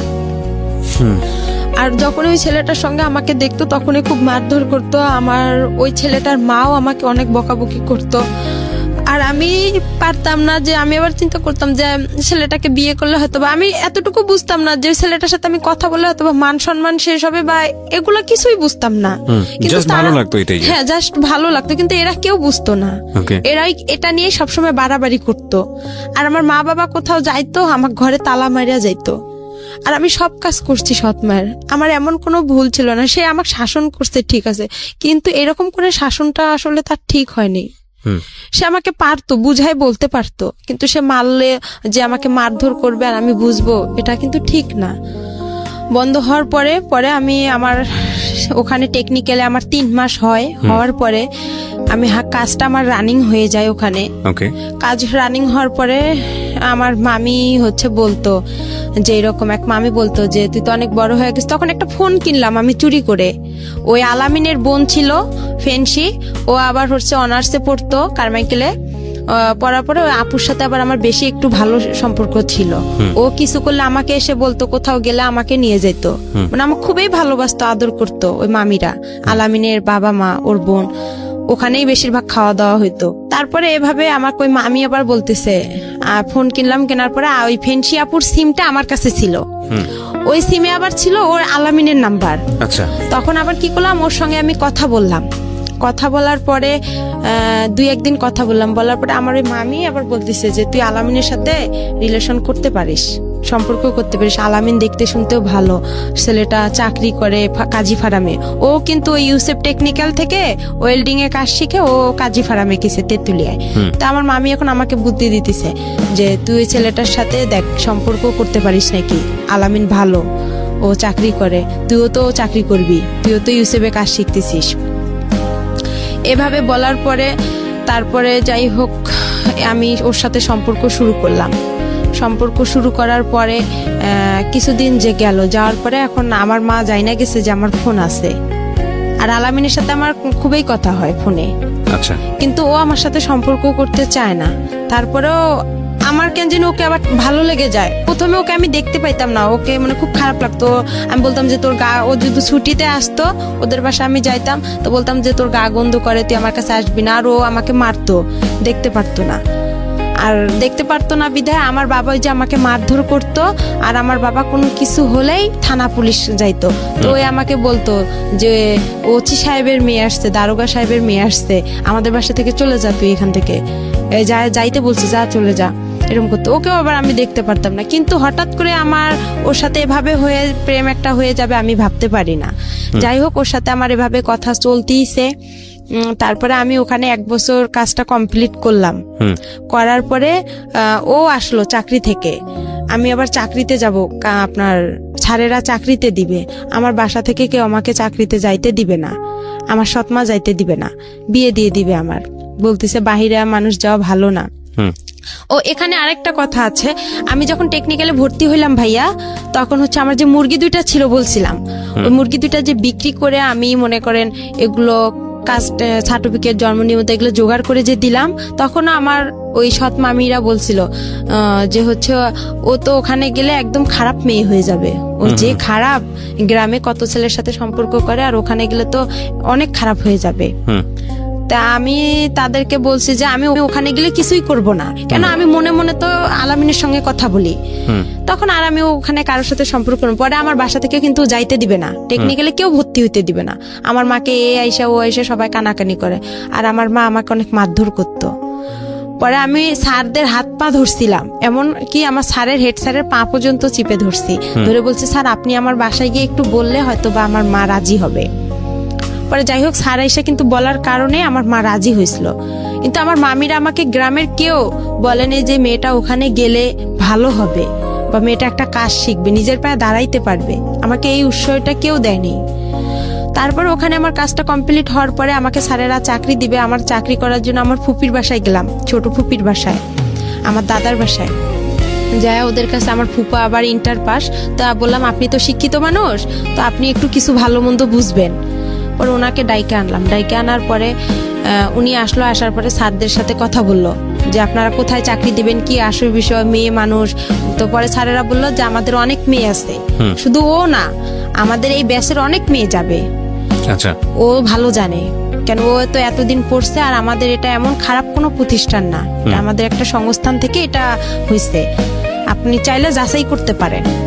আর পরে এখন স্যার বলতেছে দেখেন ওর তো সৎমা, আমার সৎমাও কিন্তু ওই আমার টেকনিক্যালে গেছে। ওখানে যাওয়ার পরে যাই হোক পরে মাই কথাটা শুনতে পারছে। মা যখন শুনছে যে সৎমা বলছে আমার ফুপা যে ওর সৎমায় ওকে একটা ভালো কাজ দেন, আমার এই সৎমাই কথাটা শুনে আরো তার অবস্থা খারাপ হয়ে গেল। এভাবে আমি গাজীপুরে চাকরিতে আসলাম। গাজীপুরের নতুন বাজার, ওখানে আমি গার্মেন্টসে চাকরিতে আসলাম। আসার পরে আলামিনের সাথে আমার কথা হয়। কথা হওয়ার পরে এভাবেই আমার প্রায় অনেক বছর গার্মেন্টসে আমি 2 থেকে 3 মাস চাকরি করার পরে আমার ভালো লাগে না। সব মেয়েরা পালায় পালায় চলে যাচ্ছে, আমার সাথে যে মেয়েরা গেছে। আবার কিছু মেয়ে দেখতেছি আমার সাথে যারা ওখানে আছে, তারা একটা মেয়ের দুর্ঘটনা ঘটছে, আমি ওই দুর্ঘটনা দেখে আরো বেশি ভয় পাইছি যে আমারও না কি হয়ে যায়। পরে আলামিনকে বললাম যে এরকম অবস্থা, তো কইতেছে তুই চলে আয়, গার্মেন্টসে ভালো মেয়েরা যায় নাকি। পরে আমি ওখানে ঈদে ছুটি পাইলাম, ছুটি পেয়ে আমি কি করলাম, আমার যা জিনিসপত্র ছিল আমি সবগুলো নিয়ে চলে আসলাম। আসার পরে আবার আমি ইউসুফে গেলাম। ইউসুফে যাওয়ার পরে স্যারকে বললাম যে স্যার আমার তো ওখানে ভালো লাগতেছে না, আপনি আমাকে আবার একটা চাকরি দেন। আমি বাসায় কি করবো, নাহলে আমার বাসায় বিয়ে দিয়ে দিবে। পরে আলামিনও ছুটিতে আসলো। আসার পরে স্যার কি বলতেছে একটা মেয়ে আছে সেলিনা নাম, ওর সাথে তুমি কন্ট্যাক্ট করো। কন্ট্যাক্ট করলে দেখো একটা চাকরি পাইতে পারো। ও নারায়ণগঞ্জে ডাচ বাংলা প্যাক লিমিটেডে চাকরি করে, ওখানে ভালো ব্যাগের কোম্পানি, ওখানে যাও। পরে ওই মেয়েটার সাথে আমি যোগাযোগ করলাম, করার পরে মেয়েটা আমাকে নিয়ে গেল। আমি বলতেছি আপু আমাকে নিয়ে যাও। পরে আমার বাবা কি করলো, ওই মেয়েটা আমি ও ফের আরেকটা ওর বোনকে নিল, নেওয়ার পরে 3 জনে আমি চলে আসলাম নারায়ণগঞ্জে আসার পরে ওখানে আমার কয়েকটা দিন ডিউটি করলাম, 1 সপ্তাহ ডে 1 সপ্তাহ নাইট। ওখানেও আমার খুব কষ্ট লাগছিল, আমি ডিউটি করতে পাইতেছি না। হঠাৎ করে নাইট করব, খুব ক্লান্ত লাগছে। বয়স কত আপনার যখন এই কাজগুলো করছেন? তখন আমার বয়স হাইয়েস্ট হইলে আমার বয়সটা আমি বলতে পারবো না, কিন্তু কোন ক্লাসে পড়ার বয়স? 6 থাকা অবস্থায় ঘটনা ঘটছে। 6 তখন 1 বছর আমার গিয়ে হয়ে গেল, তাহলে 7 ক্লাস 6 7 এর বয়স, 7 বয়সের কথা। তখন এইভাবে আর কি মনে করেন ওখানেও যে ডিউটি করলাম, করার পরে এখন আমার বাসা থেকে আমার ফোন গেল। যাওয়ার পরে আমি ফোন গেল, আমার আলামিন ফোন দিল, দিয়ে বলতেছে তোর বাবা মা সারাসারি হয়ে গেছে। আচ্ছা, আমি শুনে অবাক হয়ে গেছি, আমি খুব ভেঙে পড়ছি। ভেঙে পড়ার পর আমাকে ওই সেলিনা আপু বলতেছে যে তোমার কি হয়েছে একা। তো আমি বলতেছি আপু এরকম বিষয়, আমি এখন কোথায় যাব। আমি তাকে পুরো ঘটনাগুলো বললাম। সেও কষ্ট পাইতেছে, বলছে আচ্ছা তুমি কোনো টেনশন করো না, আমার বাসা আছে, তুমি এখানে চাকরি করতে থাকো। পরে আমি টেনশনে চাকরি করতে পারি না। আর আলামিনের সঙ্গে আমি দিন রাত কথা বলি, রাতের 8টা বাজে যদি ওর সাথে আমি কথা ধরি, আপনার দেখা যায় যে আমি ভোর 6টা পর্যন্ত ওর সাথে কথা বলতাম। আর কিন্তু ডিউটিতে যাইতে পারতাম না, পালায় পালায় থাকতাম, আমি ডিউটি করতে পারতাম না। আবার ওই হোটেলের যে খাবার আমাদেরকে কোয়ার্টার দিছিল, মেসের আন্টিদের খাবার আমি খাইতে পারতাম না। বাহির থেকে যে খাবার কিনে আনবো, আয়না ঘরে রাখতাম, রান্না করতে পারতাম না, সিরিয়াল দেওয়া লাগতো। যাই হোক, এভাবে করে আমার ওখানে 1টা বছর চলে গেল। কিন্তু ওখানে আমি কারোর সঙ্গে রিলেশন করলাম না। আমাকে অনেক ছেলে প্রপোজ করলো যে তুমি বিয়ে করো, বা স্যারেরাও খুব হেল্প করছিল যে আমরাই তোমাকে বিয়ে দিব। পরে আমি বলছি না আমার বিয়ে হয়ে গেছে, মিথ্যা কথা বলছি যে আমার বিয়ে হয়ে গেছে এরকম। ওই ছেলে এখানে ও টেকনিক্যাল থেকে পাশ করে ওয়েল্ডিং থেকে আপনার কাজী ফার্মেও চাকরি করে, আমি সম্ভব না। পরে আমি এভাবে ডিউটি করতে পারি না। পরে আলামিনের সঙ্গে কিন্তু আমার চুপে চাপে দেখা হয়। ও আসে রংপুরে, আমিও রংপুরে যাই আমার বান্ধবীর বাসায়, ওখান থেকে ওর সঙ্গে দেখা হয়। এভাবে দেখা হওয়ার পরেই ওর সঙ্গে আমার প্রায় 2-3 বছর চলে গেল। 2-3 বছর চলে যাওয়ার পর ওকে আমি বললাম যে আমাকে বিয়ে করো। তো বলতেছে যে বয়স, এই বয়সে আমাদের বিয়ে হবে না। তখন আমি বললাম যে এই বয়সে বিয়ে হবে না, তাহলে তোমার কি প্রেমের বয়স হয়েছে? প্রেম করতে বলছে হ্যাঁ আমার প্রেমের বয়স হয়েছে, আমার বিয়ের বয়স হয়নি। তখন ওই মেসের আপুরা যারা বড় আপু ছিল সবাই আমাকে বলতেছে যে দেখো একা, তোমার ওই ছেলে তোমাকে কখনোই বিয়ে করবে না। তারপরে যাই হোক এভাবেই চলে গেল। পরে আমি আবার রংপুরে চলে আসলাম। ওই ছেলে আলামিন আমাকে মেসে থাকার জন্য টাকা দিল, আমি লালবাগে মেসে উঠলাম। ডাইরেক্ট রংপুর থেকে সেলিনা আপু, যে আপু আমাকে নারায়ণগঞ্জে নিয়ে গেছে, ওই আপুর বাসায় আসলাম। আসার পরে ওখান থেকে ওর খালা মেসের বুয়া ছিল। পরে ওই বুয়াকে বললো যে খালা দেখেন এই মেয়েটাকে মেসে উঠানো যায় নাকি, মেসের লোক আমাকে নিবে না, মালিক বলতেছে মেয়ে তো পড়াশোনা করে না, আর আমাদের এখানে যারা পড়াশোনা করে তার ভার্সিটির মেয়েরা এখানে হোস্টেলে থাকে, এইভাবে থাকবে, আর এর টাকা কে দিবে। পরে খালা আবার বলতেছে দেখেন ওই মেয়ের বিয়ে হয়ে গেছে, শ্বশুর বাসা থেকে মেনে নিচ্ছে না, আপনি দেখেন একটু। পরে যাই হোক উনি আমাকে উঠাইলো। উঠার পরে 2-3 মাস আমাকে আলামিন মেসের সিট ভাড়া দিল, আমার খাওয়া খরচ দিল। পাশে আবার ওখানে থাকতে থাকতেই পাশের রুম লাবণী আপু আছে, লাবণী আপুর সাথে আমার খুব পরিচিত, উনি আবার রোকেয়া ভার্সিটিতে পড়ে। পরে আপুকে সব কথা বললাম। পরে আপু বলতেছে ওই ছেলে তোমাকে কখনোই বিয়ে করবে না, ও একটা ফালতু ছেলে, তুমি এসব বাদ দাও। পরে আমার কাছে একটা টাচ ফোন ছিল, টাচ ফোন ছিল, ওই ফোনে ওর সাথে কথা হয়। পরে কিছুদিন ওর সাথে আমি কথা বন্ধ রাখি। ও আমাকে লাস্ট টাকা দিয়ে গেছে মেসের ভাড়া, দিয়েও আমার আর ফোন ধরে না। ওকে বলছিলাম যে তুমি আসো রাজবাড়িতে, আমি দেখা করব, আমার ভালো লাগতেছে না, আর একা একা থাকি, আরো খারাপ লাগে। সব আপুরা চলে যায়, আমি মেসে একাই থাকতাম ভাইয়া। পরে ওকে ডাকলাম, ও আসে না, ও ফোন বন্ধ করে রাখছে। পরে ওর খালাতো বোনের কথা বলে, দেখছো মরিয়ম অনেক ভালো, আমার ভাত উঠায় খাওয়ায়, এটা খাওয়ায়, ওটা খাওয়ায় অনেক। পরে এইভাবেই ওর সাথে আমার, ওর বন্ধুকে বলা হয় সব কথা, যে ও এরকম করতেছে কেন, ও আমার সাথে কেউ আমাকে বিয়ে করবে কি করবে না। এর ভিতরে আমি কাজী অফিসেও গেছিলাম যে বিয়ের খরচ কত টাকা লাগবে বা কি বিষয়। তারপরে ও আমার ফোন বন্ধ করে রাখছিল, ওর সিমটা একদম বন্ধ করে রাখছিল বা চেঞ্জ করছিল। এরপরে ওর কথা হয় না। পরে লাবণী আপু কি করলো, ওখান থেকে আমাকে আরেকটা মেসেজ দিল। ওই মেসেজ সিট ভাড়া বেশি।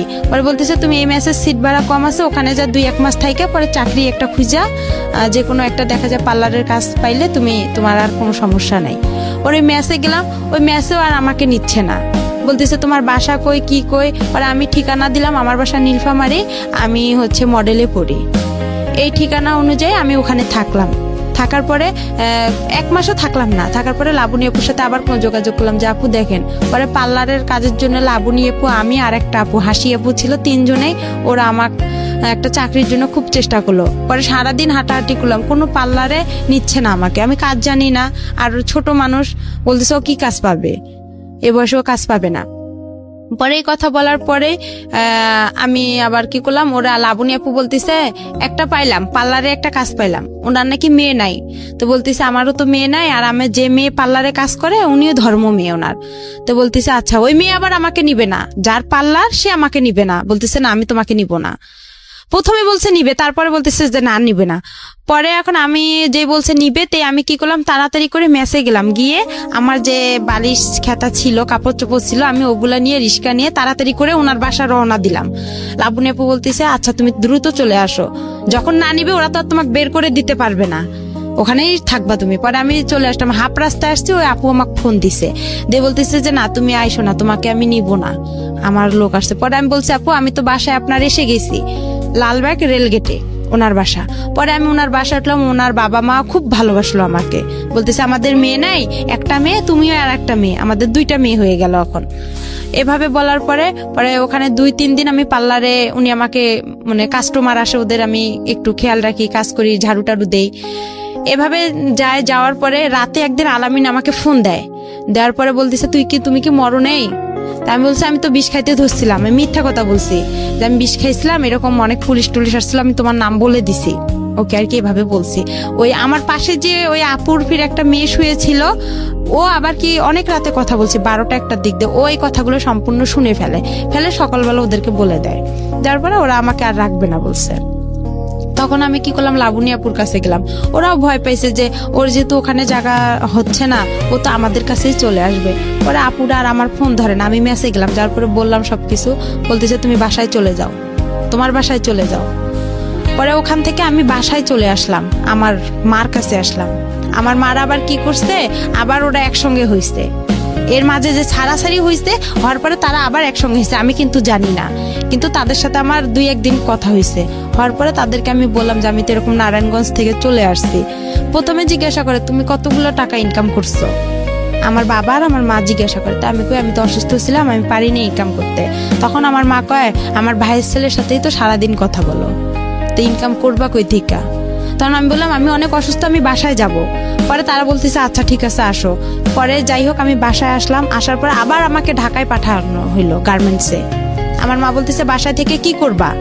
পরে ওখানে আমার এক চাচা চাচি আছে, ওনাদের কাছে গেলাম ভাই, আমি যাই ওখানে গার্মেন্টসে ভর্তি হইলাম। গার্মেন্টসে চাকরি পাইলাম না, হ্যাঁ চাকরি পাইনি, না পাওয়ার কারণে অনেক কয়েকদিন ঘুরলাম, আমাকে কোথাও নিচ্ছে না। ওখানেও বলতেছে আমি ছোট। ওখানে আবার কয়েকদিন থাকলাম, থাকার পরে ওখানেও এক ছেলেকে পছন্দ করলাম, যে আলামিন তো আমার সাথে সম্পর্কই করতেছে না।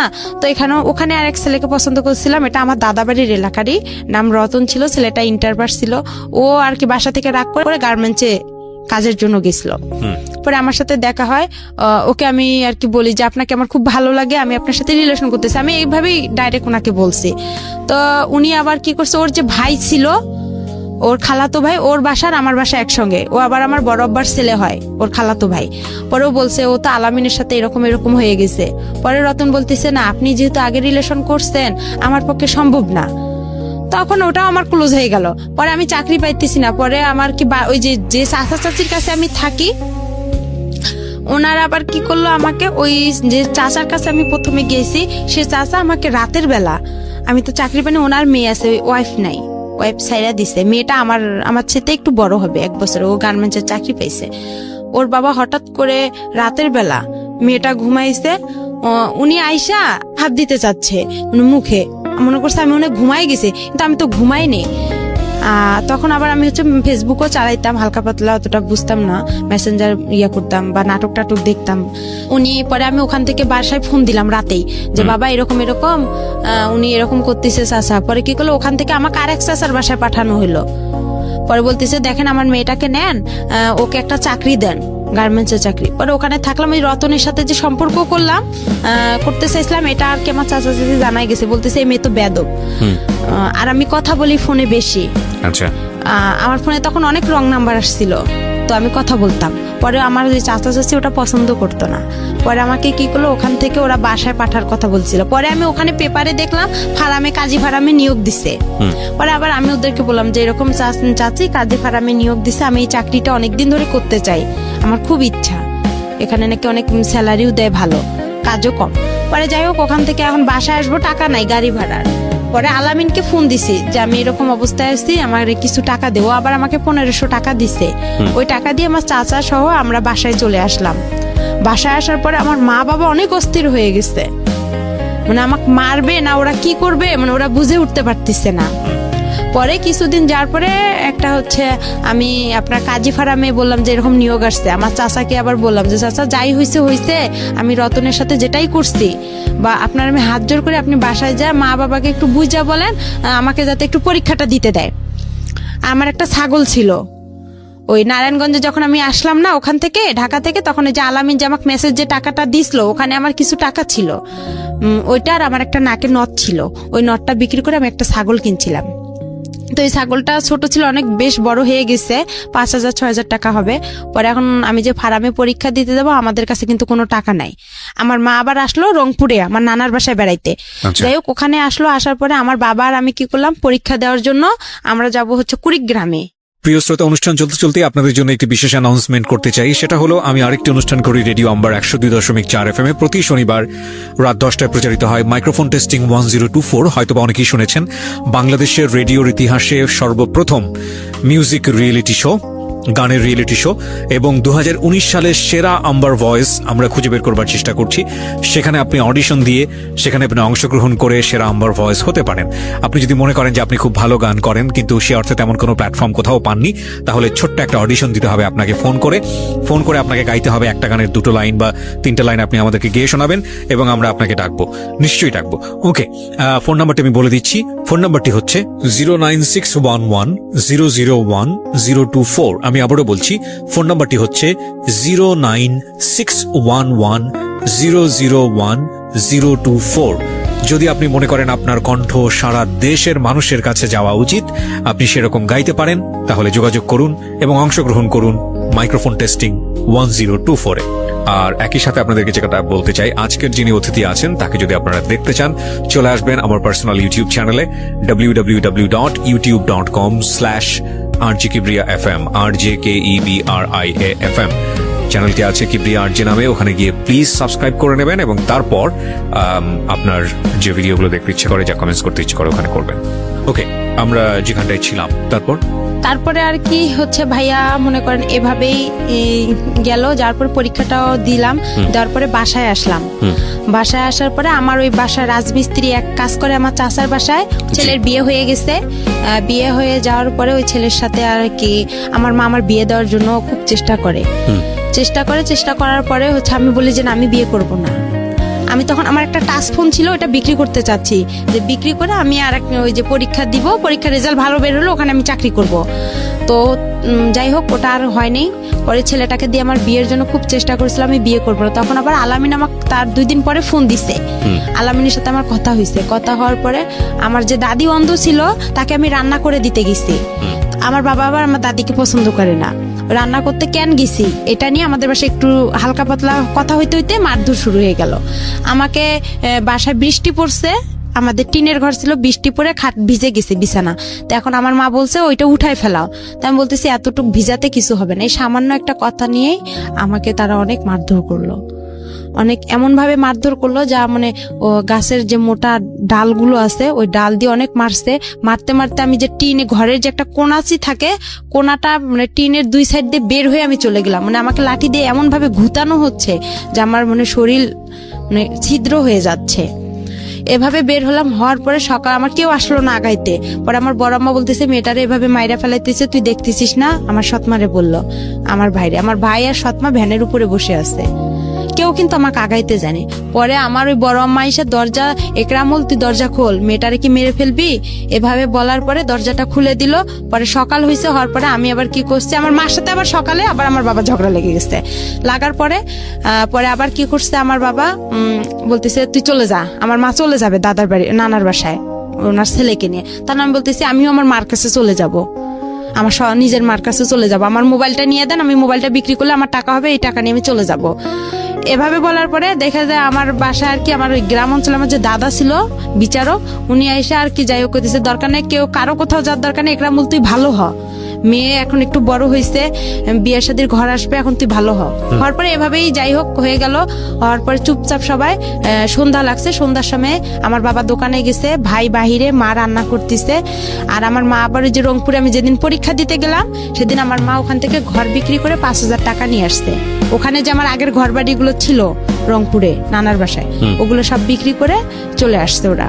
তখন ওই 5,000 টাকা নিয়ে আসছে। ওই 5,000 টাকা আমি কি করছি, ওই ছেলেকে আমার চাচিকে বলছে যে চাচি ওই ছেলেটাকে বলেন তো আমার আর মারধর ভালো লাগে না, আমার খারাপ লাগতেছে অনেক।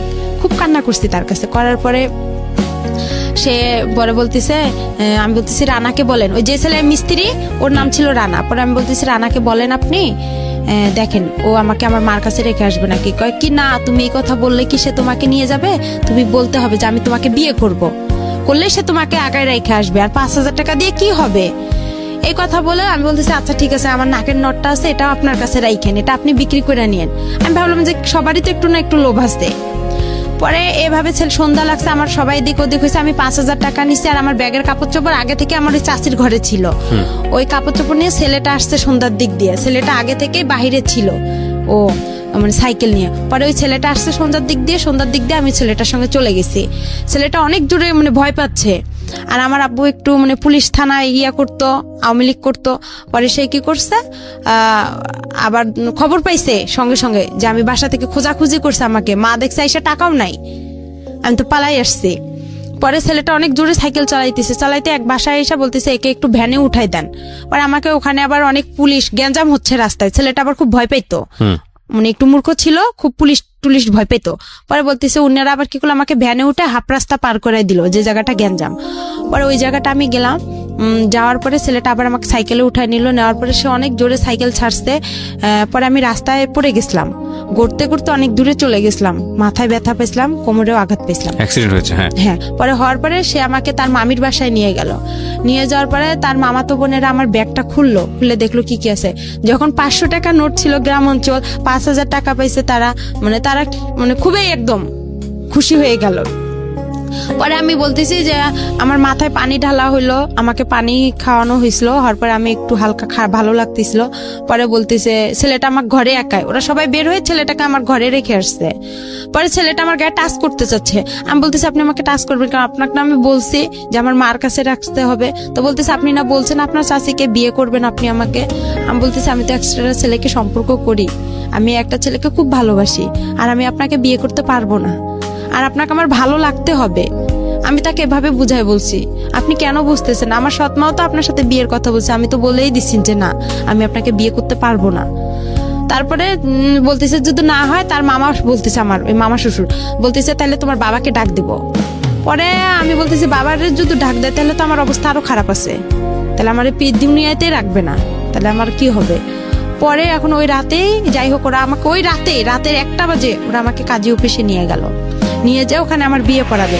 পরে এখন কবুল বলতে বলছে যখন তখন আমি একটা কবুল বলছি আর বাকি 2টা বলিনি, না বলে আমি ইচ্ছা করেই আমি ওখানে মাথা ঘুরে পড়ে গেছি। পড়ে যাওয়ার পরে আধা ঘন্টার মতন আমি নিঃশ্বাস নেই না, মানে ওরা আমার কাছ থেকে যখন সরে যায় আমি তখন নিঃশ্বাসটা নিয়ে আবার নিঃশ্বাস বন্ধ করে রাখি। এভাবে আর কবুল বলিনি। পরে কাজী বলতেছে কবুল বলতে হবে না, আর আপনারা নিয়ে যান, সমস্যা নাই। পরে তার বাসায় আর সরাসরি আনে, তার বোনের বাসায় রাখছিল আমাকে। ওখান থেকে সকালবেলা আমাকে ওই ছেলে নিয়ে আসছে। পরে নিয়ে আসার পরে দেখি ছেলেটা মানে মূর্খ তো একদম, একগুলো জুতা পরছে অনেক বড় বড়, একটা পাঞ্জাবি পরছে অনেক ঢিলা, অনেক কিরকম। আমার কাছে খুব খারাপ লাগছিল যে এই ছেলে এসব পরছে কেন। আবার ওই যে বরের যে টুপিগুলো মাথায় দেয় ওগুলো পরছে। আমি বলতেছি এটা কি কোনো পাগল না আশ্চর্য, এগুলো কি? আমি কিন্তু ভাই গ্রামে সেরকম বড় হইনি, আমি যে সৎ নানার বাসায় বড় হয়েছি, মানে একটা ভালো ফ্যামিলিতে বড় হয়েছি। অত্যাচার হলেও একটা মানে পরিবেশ বুঝতে ছিল। পেরেছি। হ্যাঁ, তারপরে আর কি আমি ওসব আমার কাছে খুব খারাপ লাগছে। আয়সা দেখলাম ওদের বাসা আসলাম, সবাই বলতেছে যে আসতেছে, বলতেছে এই মেয়েটা কে, কই থেকে আসছে, এত সুন্দর মেয়ে। পরে আমার চুল দেখে সবাই পাগল হয়ে গেছে, আমার চুল মাশাআল্লাহ অনেক বড়। বলতেছে মেয়েটা এত সুন্দর, বলছে রানার বউ। না, এটা বিশ্বাসই হয় না, এটা কোনো ভদ্র ঘরের মেয়ে। এর তো গেট আপ দেখে একটা ছেলে বলছে, গেট আপ দেখে বোঝা যায় না, ছেলেটা শিক্ষিত ছিল। বলতেছে আপু কই থেকে আসছেন? তা আমি বলতেছি যে আমি রানার বউ। পরে বিশ্বাস করে না কেউ। পরে যাই হোক ওনার বাসায় আসে দেখি ওনার বাসা ভেয়ে কিছু নাই, শুধু একটা চৌকি ছিল, একটা টেবিল ছিল। আর আমার মা সৎমা বলছিল তারা অনেক বড় লোক ছিল, তারা সেই রকম ফ্যামিলি। পরে যাই হোক এভাবে যাওয়ার পরে তার সাথে আমার 5-6 দিন, কিন্তু তাকে যে আমি টাচ করতে দেইনি। আমি এখানে একটা কথা বলি আপনাকে, এই ছেলেটার নাম ছিল রানা। জি। এর সঙ্গে বিয়েটা দিল কে তাহলে আপনার? এই আমি যে তার মামার বাসায় আসলাম, পালায় যে তার সঙ্গে আসলাম, তার মামার বাসায় উঠলাম। তারা যে আমার পরিচয়টা কিভাবে হয়েছিল রানার সঙ্গে? পরিচয়টা হয়েছিল আমাদের বাসার পাশে যে চাচার বাসায়, সে ওনার সঙ্গে পালিয়েছিলেন কেন? পালিয়েছিলাম ওই যে বাবা যে মারধর করলো আমাকে, মারধর করলো, তখন আমি আর খুব চিন্তা করলাম যে এত মার খাইছি, আমি আমার মার কাছে রানাকে চলে কেন যাবো। বেছে নিলেন? রানাকে কেন বেছে নিলাম, ও একটু হাবা বোবা টাইপের ছিল। আচ্ছা, তো আপনি হাবাগোবা মনে করে ওর হাত ধরেছেন, ও আপনাকে হাবাগোবা বানিয়ে দিয়েছে। যাই হোক তারপরে যাই হোক ওই 5,000 টাকার কারণে ওরা আমাকে এরকম করছে। পরে যাই হোক আমি যখন আসলাম, পরে আসার পরে একটা মহিলা আমাকে জিজ্ঞাসা করতেছে তুমি কি এটা ইচ্ছা করে বিয়ে করছো না এটাতে কোনো সমস্যা আছে? আমি চুড়ি পরতেছি না, নাকে ফুল পরতেছি না, আমি বলতেছি আমাকে এসব ভালো লাগে না, আমি এসব পরবো না। তখন বলতেছে কেন পড়বা না? ওই আমার খালাটা বলতেছে, ওর খালা শাশুড়ি। তো আমি বলতেছি যে আপনাকে একটা সত্যি কথা বলবো? তো বলতেছে বলো। আমি বলতেছি আমার বাসা এখানে, আমি এভাবে আসছি। তখন বলতে আমি তার পা চিপে ধরছি, ধরে খুব কান্না করছি ভাইয়া, মানে এতটা পরিমাণের কান্না করছি যে আমাকে আপনারা একটু হেল্প করেন, আমি ওর সঙ্গে থাকবো না। তখন আমার কাছে ফোন টোন কোনো কিছুই ছিল না। আর ওখানে আরেকটা বিষয় যে আমি যখন ওই ছেলেটা আমার ঘরে একা টাচ করতে গেছিল ভাইয়া, আমি বললাম যে আপনি আমাকে টাচ করেন, আপনার সাথে তো আমার বিয়ের কথা না, আপনি তো আমাকে মার কাছে রেখে আসবেন, আপনি কেন এসব করতেছেন? তখন বললো যে আপনার বাবাকে ডাক দিব। পরে তখন আমি কি করলাম, কাজী ফার্মে ফোন দিছিলাম। কাজী ফার্মে ফোন দিয়ে ওখানে এক প্রদীপ নামে ভাইয়া ছিল, ওর কাছে কথা বললাম যে ভাইয়া আমি এরকম সমস্যায় পড়ছি, আপনি কি বলেন? আমি পারবো না, আমি আমার মার কাছে যাবো, নাহলে আলামিনকে একটু বলেন না কষ্ট করে, ও আমাকে এখান থেকে নিয়ে যাক, নাহলে আমাকে বিয়ে করুক। বলতেছে না, ও তোমাকে কখনোই বিয়ে করবে না, তুমি এসব বাদ দিয়ে দাও, ওই ছেলেকেই বিয়ে করো। পরে এভাবে বিয়েটা হয়ে গেল। হওয়ার পরে আমি যখন ওই যে আসলাম, আমার খালা শাশুড়ির সবকিছু বললাম।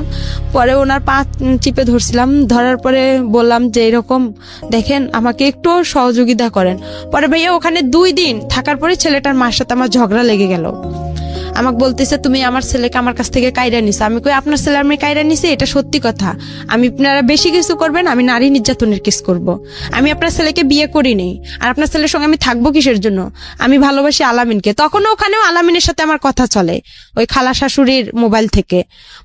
পরে আলামিন সবকিছুই খালা শাশুড়ির বলে। পরে বলে নতুন জীবন শুরু করছে, সংসার করো।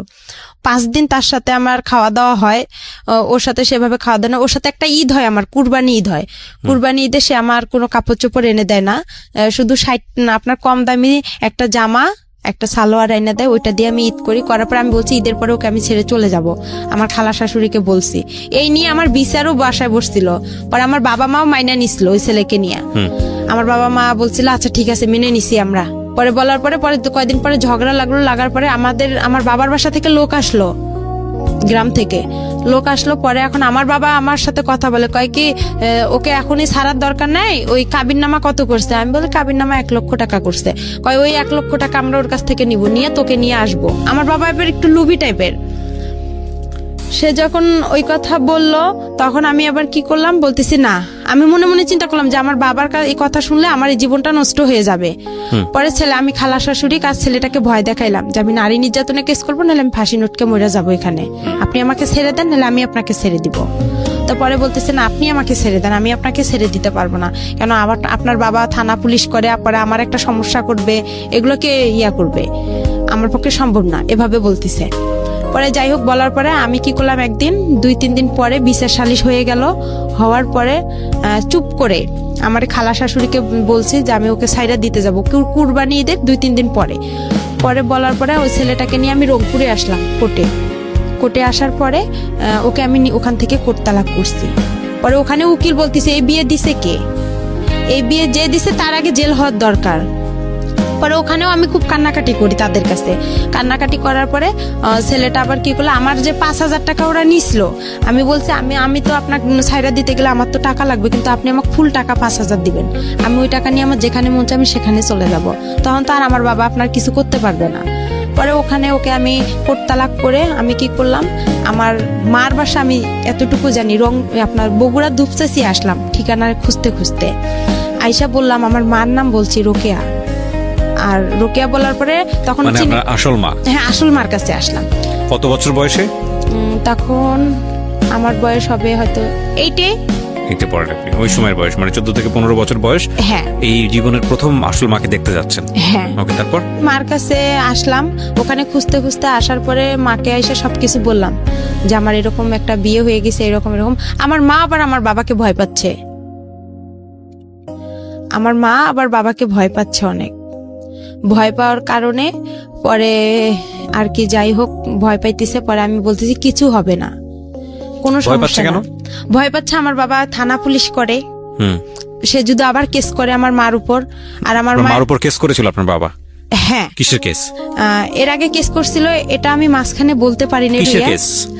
কেস করছিল এর আগে, আমার ছোটবেলা আমার মা আমাকে নিয়ে আসছিল, ও সেই কারণে কেস করছিল। আপনার মা এই জন্য ভয় পাচ্ছে যে তুমি আবার আসলা, এই কারণে আবার কেস টেস না। হ্যাঁ, আবার কেস টেস করে, আমি এসব জড়াইতেছে না। আর আমার মা তখন আবার বিয়ে করতে চাচ্ছে। আপনি যখন গেছেন তখন বিয়ে করতে চাচ্ছে? হ্যাঁ, আমার মা আবার বিয়ে করতে চাচ্ছে। তারপর বিয়ে করতে চাচ্ছে। একটা জিনিস খেয়াল রাখবেন, একটা কথা আছে না যে ওই গানটার মতো জলে ভাষা পদ্ম আমি, ঠিক জলে ভাষা পদ্মের মতো গল্পটা আসলে। একটা মেয়ে যদি ফ্যামিলি না থাকে তাহলে সে কিভাবে কোথায় কোথায় যায়, এবং ভাসতে ভাসতে তার কোথাও ওঠাই হচ্ছে না, না নিজের বাবার কাছে, না সৎ মায়ের কাছে, না নিজের মায়ের কাছে। এবং পরিবার তো নাই, সমাজ তো আরো অনেক জটিল একটা জায়গা। এগুলো আসলে নতুন না জীবন গল্পে, এটা বহুবার এসছে, বিভিন্ন অ্যাঙ্গেল থেকে এসছে। সমাজের বিভিন্ন শ্রেণীর মানুষের গল্প বিভিন্নভাবে উঠে আসে, কিন্তু একটা মেয়ে নির্যাতিত হলে সে যে ক্লাসেই বসবাস করুক না কেন, তার গল্পটা আসলে সেম। বলেন তারপরে যাই হোক ওখানে আসলাম, মা সবাই আমাকে ভয় পাচ্ছে, তো বড় হয়ে গেছি, টাকা পয়সা অনেক লাগবে, অনেক কিছু বিষয় আছে এখানে।